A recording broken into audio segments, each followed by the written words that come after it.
So for my listening audience, right, I want you to repeat after me. I know.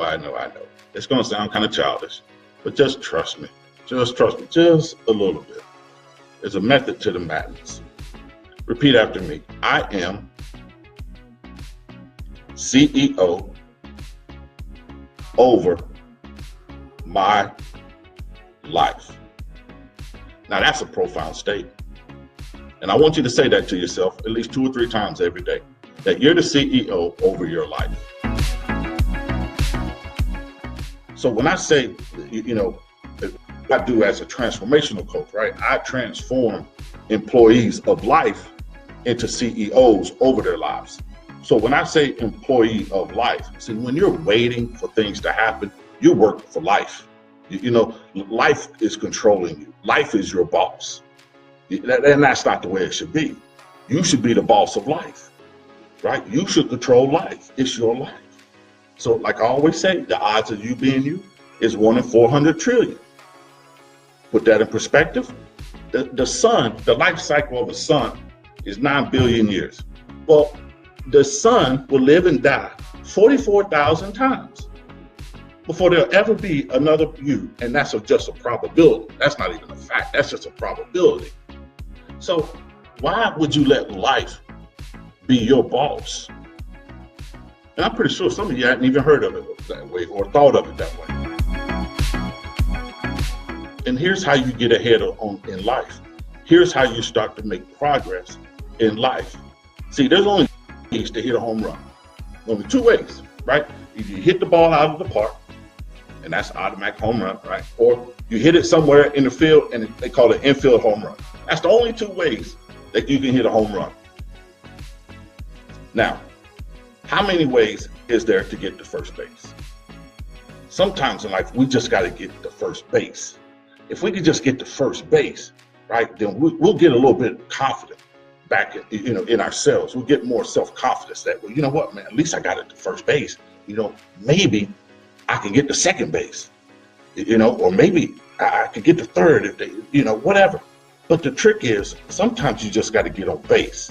Sometimes you just got to get on first base. So how many different ways is there to get on first base? Well, you can get a hit, you can get an infield hit, you can get a bunt, you could get walked, and sometimes you're going to get hit by a pitch. Life is going to throw a fastball right at your head, and sometimes you're not going to be able to duck and get out the way. And you're just going to have to take a hit. But here's the thing. Once you take that hit, yeah, it's going to hurt. It's going to sting a little bit, but it ain't going to kill you. I can't think of anybody who died in baseball, at least not from a pitch. Maybe I'm wrong, but what are the odds of that happening anyway? So it might hurt. You're not going to want to get hit. Maybe you get mad and go after the pitcher. Well, that's a choice, right? See, that's your choice. So you can't control over that life in that situation at that point in time. But if you could take that hit and realize, you know what? It's not so bad. Yeah, it stings, it hurts. I got a bruise. I have a bruise for a couple of days, but it'll eventually go away, right? That's what our body does. It regenerates itself. You get to first base. Now you just on first base.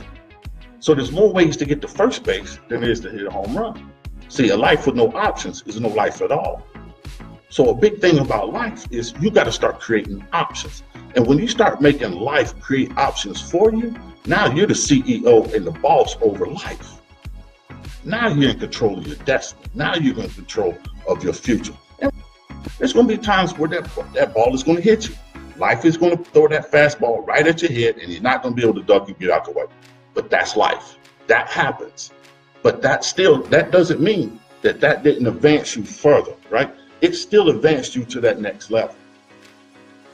There's some pain, but you learn. Now the next time you face that same pitcher, that wait a minute, I got to be a little bit careful. They like to throw things at my head. So you know how you adjust to it. You adjust to that situation. But there's always going to be something that's going to throw you off. That's it. Write down what it is you want. Then ask yourself another question. What do I need to make this happen? So what is it that I really want? So what's your goal? What are you doing? What's your plan? You know, is your goal to leave the relationship, or is your goal to leave the relationship with the house and the kids? Is your goal to leave the relationship with nothing? Is your goal to leave the relationship and be able to be, financially independent at the same time? So you got to have a clear vision on what it is you want. And then once you're able to do that, then you start asking yourself, then you start breaking it down and dissecting by saying, okay, what is it that I really need? And that's how you get to first base. So